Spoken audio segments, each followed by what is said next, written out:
Ok, galera, então vamos iniciar aqui com a questão de número 21, que é a primeira questão de física da prova de conhecimentos gerais, onde ele fala o seguinte: a respeito dos conceitos relacionados à mecânica, assinale que for correto. Então vamos lá, 01. Quando em um problema de cinemática for obtido para a aceleração um valor negativo, isto será uma indicação de que o movimento é retardado. Então, a 01 está falsa. Por que a 01 está falsa, pessoal? Porque, olha só, ele falou que se a aceleração for positiva, isso basta para que o movimento seja acelerado. Mas não é verdade, né? Para o movimento ser acelerado, a aceleração e a velocidade devem ter o mesmo sinal. Ou seja, aceleração positiva e velocidade positiva, ou aceleração negativa e, deixa eu ver aqui, ó, e velocidade negativa. Tudo bem? Então, eu preciso dessas condições aqui. Então, a 01 está falsa, tá? Porque não basta só a aceleração ser positiva, né? Eu também tenho que analisar o sinal da velocidade. Bom, vamos lá. 02. Um balde que contém água, do qual despreza-se a massa, é colocado a girar num plano vertical. A velocidade mínima que impede que a água caia do balde não depende da massa da água contida nele. Pessoal, a 02 está correta. Por que a 02 está correta? Porque isso aqui é chamado de pêndulo de Newton. Pêndulo de Newton. Talvez você não tenha visto, né? Pêndulo de Newton ou balde de Newton, né? Não lembro certinho o nome, mas talvez você não tenha visto com esse título, né? Na sua aula, que o seu professor tenha te explicado. Mas eu tenho certeza que você viu o Globo da Morte. E lá no Globo da Morte, né, foi estudado que quando, né, um corpo, uma moto, uma motocicleta, né, um motoqueiro vai executar o looping, a velocidade mínima não depende de sua massa. A velocidade mínima não depende de sua massa, tá? Então a 02 está correta. Você pode relacionar esse balde aqui, esse balde de Newton, com o Globo da Morte, tá? Com o Globo da Morte. Você vai lembrar lá certinho. 04.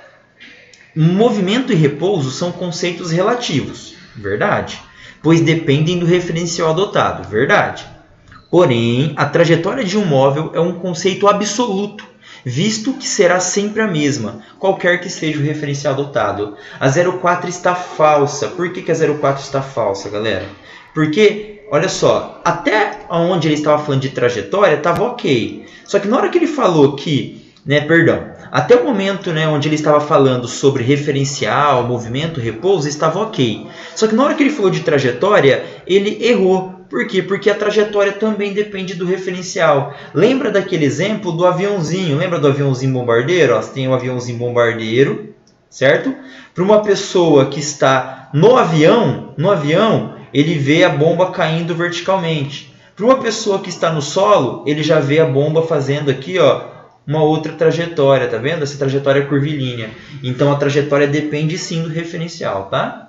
Bom, questão 08 fala o seguinte: a distância percorrida por um móvel e o deslocamento efetuado por ele são grandezas distintas, verdade, né? Distância percorrida e deslocamento são grandezas distintas, sim. Sendo a primeira uma grandeza escalar e a segunda vetorial. Correta, pessoal. A 08 está correta. Bom, muita gente deve estar se falando: pô, professor, mas existe o deslocamento escalar. Com certeza existe o deslocamento escalar, não é verdade? Só que toda vez que ele se refere a deslocamento, ele não especifica nada. O que você tem que vir? O que tem que vir na sua cabeça? Que esse deslocamento é um deslocamento vetorial. Eu sei que existe o deslocamento escalar, só que quando ele fala apenas deslocamento, ele se refere a uma grandeza vetorial. E digo mais, não só a deslocamento, tá? Mas se ele falar velocidade, aceleração, ele está se referindo a uma grandeza vetorial. Se ele quisesse que fosse escalar, ele falaria deslocamento escalar, velocidade escalar média, aceleração escalar média e aí por diante, ok? Beleza, galera? Então, questão 21, o gabarito é 10. Questão assim, tranquila, teórica, né? Você não pode perder esse tipo de questão. Então, acho que deu para você revisar bastante aí o que está acontecendo. Vamos lá agora para a alternativa, né? Para a questão 22. Beleza. Então, questão 22 agora. Vamos lá. Deixa eu colocar ela aqui para a gente. Ok. O que essa questão 22 nos traz? Ela fala o seguinte, ó. No âmbito do ramo da termologia, denominado calorimetria, assinale que for correto. Calorimetria estuda o calor, né, galera? Tava óbvio que a prova ia cobrar coisa relacionada a calor, temperatura, termologia no geral, devido ao momento, né, que estamos vivendo aí. Covid, né, termômetro, medição de temperatura, febre e aí por diante. Mas enfim, o que a alternativa 01 nos fala? Capacidade térmica é uma grandeza que depende da massa do corpo ao qual está relacionada. Perfeito, pessoal. 01, corretíssima. Por que está correta a 01? Vou fazer assim, ó, correta, tá? Ela está correta porque capacidade térmica é igual a massa vezes o calor específico. Então, a capacidade térmica de um corpo depende da sua massa e também do seu calor específico. Então, está corretíssima a 01, tá? 02. O calor específico é uma grandeza associada à substância que constitui um corpo, e não a esse corpo particularmente. Verdade, galera. Verdade. Por quê? Porque, olha só, calor específico, né, o Czinho, ele está relacionado ao material, né, de que o corpo é feito, né, a sua constituição. Por exemplo, a água tem um, né, o alumínio tem outro, né, o ferro tem outro, o ouro tem outro. Então, depende da substância. Calor específico é uma característica da substância. E o que o calor específico mede? Só para vocês relembrarem. O calor específico, anotem isso que é importante, hein? Calor específico mede a quantidade de calor que um corpo precisa para cada 1 grama desse corpo variar 1 grau Celsius. Ou seja, né, eu vou pegar um corpo, vou pegar 1 grama dele e ver a quantidade de calor que ele precisa para eu ver, né, para eu ter ali uma variação de 1 grau Celsius. Né? Isso é calor específico, a Czinho, que é a quantidade de calor para cada massa de 1 grama variar uma temperatura de 1 grau Celsius. Isso é calor específico, ok?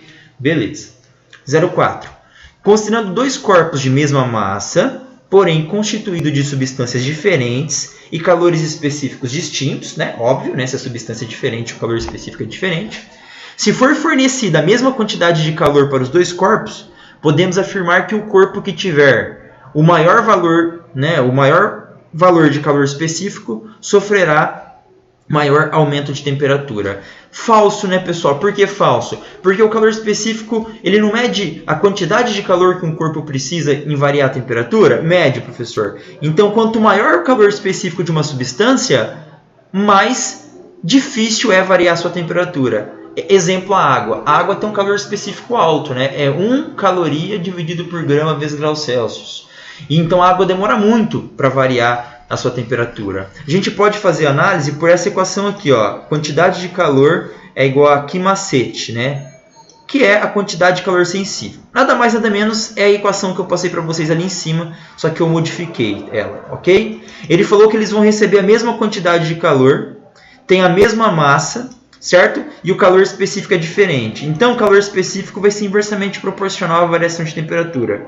Quanto maior o calor específico, menor será a variação de temperatura dele. Ok? Então, está falsa a 04. 08 para finalizar essa questão. A transformação de uma dada massa de água líquida para vapor... Opa, eu vou transformar a água líquida para vapor. Chama-se vaporização. E só ocorre em uma única temperatura para cada substância. Pessoal, essa alternativa ela ficou muito esquisita. Assim. Eu vou dizer que ela foi mal elaborada, na minha opinião. Né? Por que ela foi mal elaborada? Primeiramente, né, ela está falsa, 08 está falsa, mas poderia causar uma confusão de leitura nos alunos ali, né? Que tipo de confusão? Olha só, quando ele fala vaporização, ele está especificando, por exemplo, né, um tipo de mudança.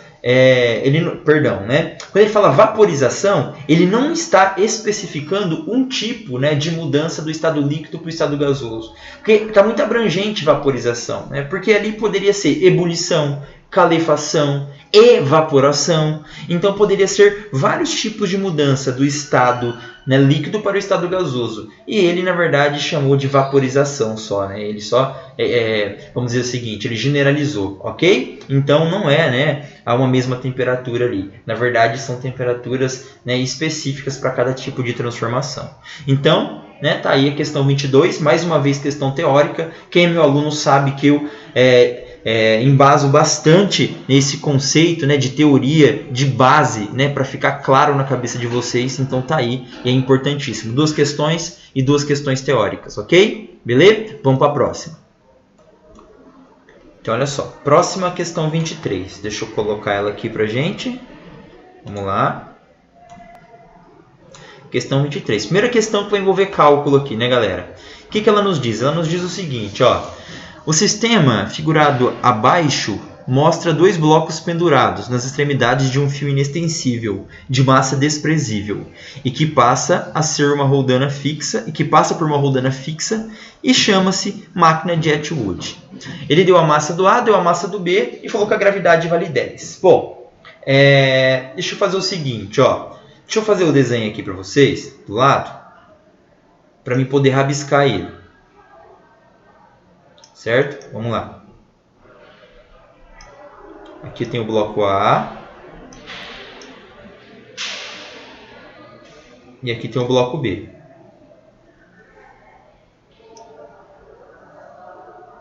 Ok. Beleza. Então aqui está o desenho genérico, né? A primeira coisa que eu faço é desenhar todas as forças que atuam aqui. Então que força que eu tenho? Ó, eu tenho para cá o peso do A e para cá o peso do B. Você tem que entender, galera, que essa corda ela vai ficar tensionada. Por que tensionada? Porque eu tenho duas massas, né? 2 blocos aqui que possuem peso. Então ela está tensionada, ela está esticada. Então tem força de tração. Então aqui eu vou ter uma força de tração, uma força T. E como é a mesma corda que passa, né, que liga o bloco A ao bloco B, aqui eu tenho a mesma força de tração, ó, a mesma força de tração. Porque é a mesma corda, ok? Se fosse uma outra corda, eu poderia falar que é uma força de tração diferente. Mas como é a mesma corda, né? Então, é sempre a mesma força de tração. Então, esse aqui é o desenho que eu tenho, né? Agora, vamos lá. Vamos analisar as alternativas. Ele fala assim na 01. O peso dos corpos vale PA igual a 80 e PB igual a 40. Essa daqui deu de graça para você, né? Vamos lá. Como que eu calculo? Vamos ver se está certo ou se está falsa, né? Vamos lá. Como que eu calculo PA? Então, PA, vamos lá, PA é a massa de A, que é 8, vezes a gravidade, que é 10. 8 vezes 10, 80. 80 o quê? 80 newtons. Bom, PB vai ser a massa de B, que é 4, vezes a gravidade, que é 10. Massa vezes gravidade. Ou seja, PB é 40 newtons. Perfeito, né? A 01 está correta. Show de bola? Bem fácil essa, hein, galera? Vamos ver a 02. A tração a que o fio fica submetido tem um valor em Newton que pertence ao intervalo 53 e 54. Então, ele falou que está nesse intervalo aqui, 53 e 54. Detalhe que é um intervalo fechado. Então, ela pode ser 53, pode ser 54 e qualquer valor entre eles. Tipo 53.1, 53,2, 53,3 e aí por diante. Bom, como que eu posso descobrir essa força de tração? Aqui, galera, dá para montar um sistema, né? Vamos lá. Qual bloco que é mais pesado? Ah, professor, é o PA. Então, vamos dizer que está descendo para cá isso aqui, ó. Né? Ó, está acelerando para baixo e esse aqui está acelerando para cima. Com a mesma aceleração, porque está tudo interligado pelo fio, né? O PA desce e o PB sobe. Então, vamos aplicar a força resultante. Como que a gente aplica a força resultante? Ó, vamos lá. Força resultante no bloco A. PA menos T, que é igual a MA vezes A. Beleza.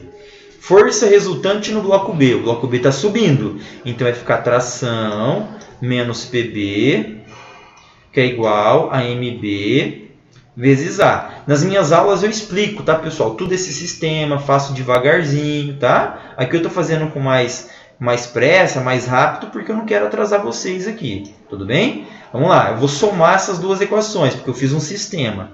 Quando eu somo, eu tenho assim, ó, do lado esquerdo da igualdade, menos T mais T, vai embora. Então, o que sobrou do lado esquerdo da igualdade? Sobrou PA menos PB. Igual. Do lado direito, eu vou ter MA vezes A mais MB vezes B. Ou seja, eu tenho A vezes MA mais MB, né? Se eu colocar o A em evidência.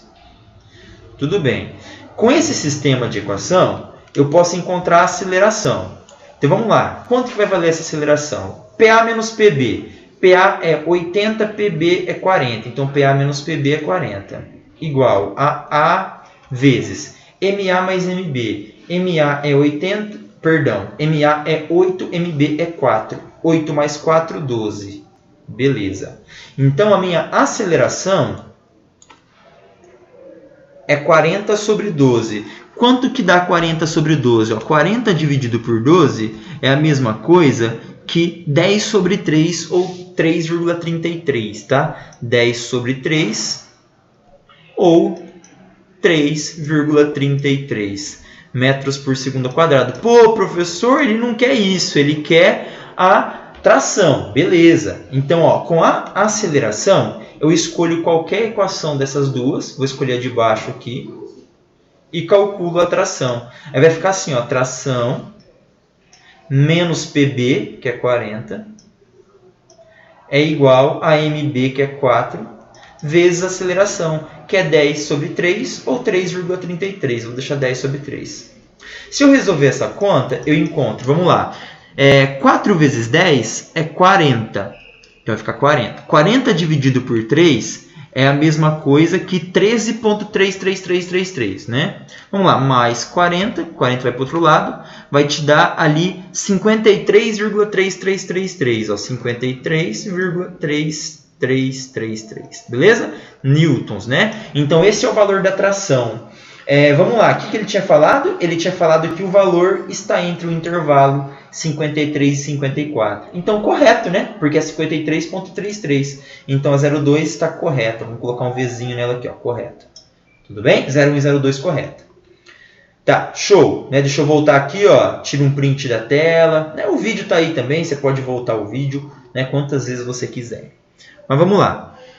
04. Se os corpos A e B tivessem a mesma massa, o sistema poderia ficar em equilíbrio. E aí, pessoal, será que poderia se eles tivessem a mesma massa?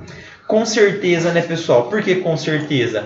Porque, olha só, se eles tivessem a mesma massa, nenhum ia puxar o outro para um lado ou para o outro, né? Esse sistema aqui, ele só desceu para o lado do A, né? O A desceu e o B subiu, porque o peso do A era maior que o peso do B. Agora, se eles estivessem a mesma massa, o A não ia descer nem o B subir, eles iam ficar em equilíbrio, né? Na verdade, o B ia subir um pouquinho ali e depois eles iam se equilibrar, ok? Então, verdadeira a 04, tá? Verdadeira a 04. Não ia ter força resultante, em outras palavras. Para a galera aí que é um pouco mais, né, rigorosa, né, mais física aí. Então, poderia falar que a força resultante seria 0. Não teria aceleração, tá? Não teria aceleração, ok? 08. O módulo da aceleração adquirida pelos corpos é 4 metros por segundo ao quadrado. Falso, né, pessoal? Por que está falso 08? A gente já calculou essa aceleração. A aceleração é 10 sobre 3, ou seja, 3,3333, né? Tá aqui a aceleração, ó. Show de bola? Então, de boa essa questão 23 aí, né? Questão de conta, mas tranquila mesmo, tá? Então, vamos para a próxima agora. Voltando aqui, pessoal. Bom, a 01 tá falsa, né? O professor caiu na pegadinha aqui na hora que estava fazendo, ó. Eu até coloquei ali, ó, PA é 80 newtons e PB é 40 newtons. Ele falou lá que era quilograma, pegadinha, falso, hein? Pelo amor de Deus, não vai fazer isso na hora da prova, hein? Beleza? Que dá azar. Dá azar, tá falsa 01, hein? Só corrigindo aqui. Bom, vamos para a próxima aqui então. O que a próxima fala pra gente? Ó, vamos lá. Deixa eu colar aqui, 24, né? Então ele fala assim, ó, sobre os conceitos e princípios envolvidos no estudo da óptica geométrica, assinale o que for correto. Então, 01. Espelhos esféricos convexos têm focos virtuais. Verdade, né, pessoal? Né? O côncavo, o foco é real, e o convexo, o foco é virtual. Então, a 01 está ok. Beleza? A 01 está ok. Tudo bem?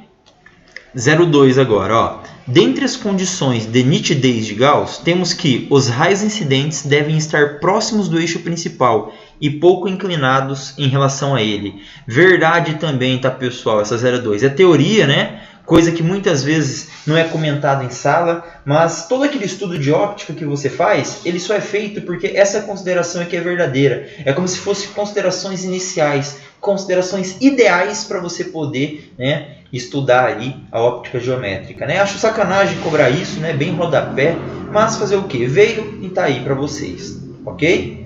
0,4. Quanto maior o índice de refração absoluta de um meio, mais refringente ele será. Verdade, pessoal, verdade, né? Para quem não lembra, índice de refração, letra N, é a razão entre a velocidade da luz no vácuo e a velocidade da luz no meio.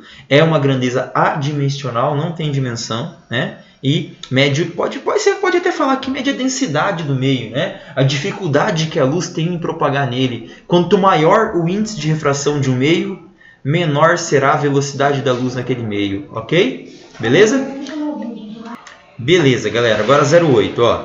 Os espelhos convexos, a partir de objetos reais, produzem imagens direitas, reduzidas e reais.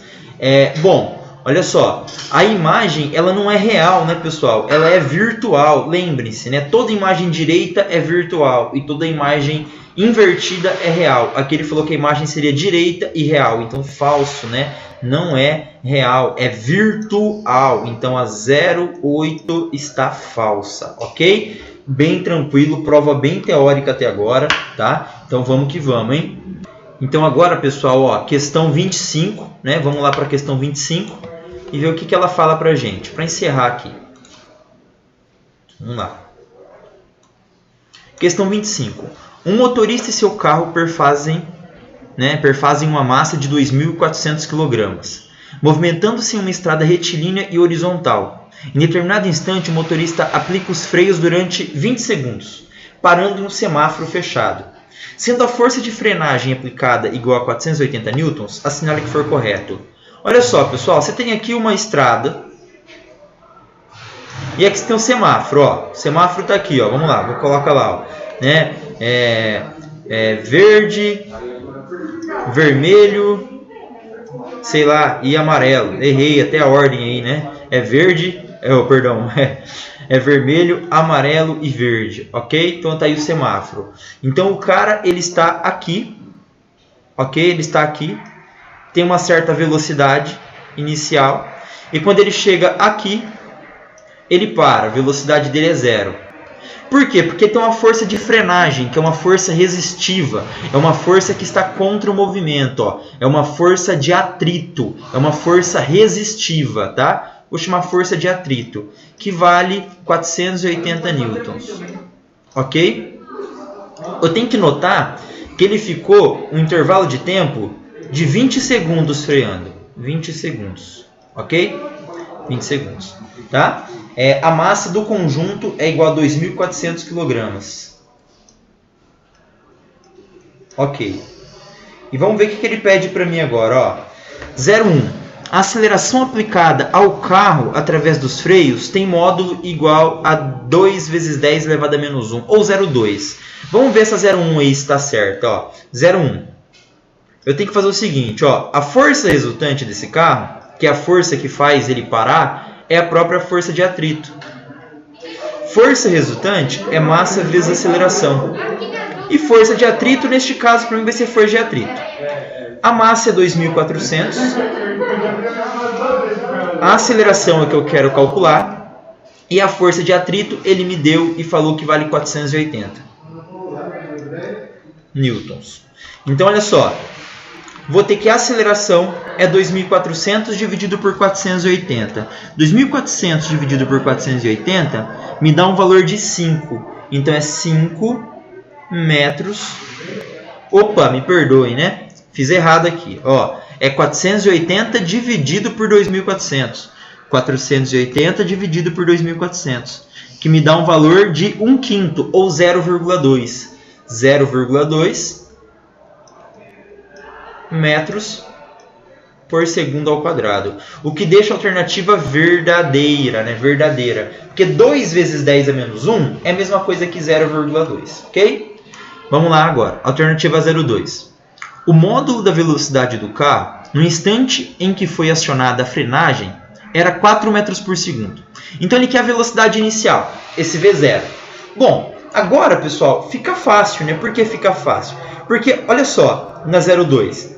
Se eu utilizar a função horária do espaço, o famoso vovô ateu, eu tenho Aqui, a velocidade final, que é 0, que ele parou. A velocidade inicial eu quero descobrir. Eu tenho a aceleração, que na verdade é menos 0,2, né?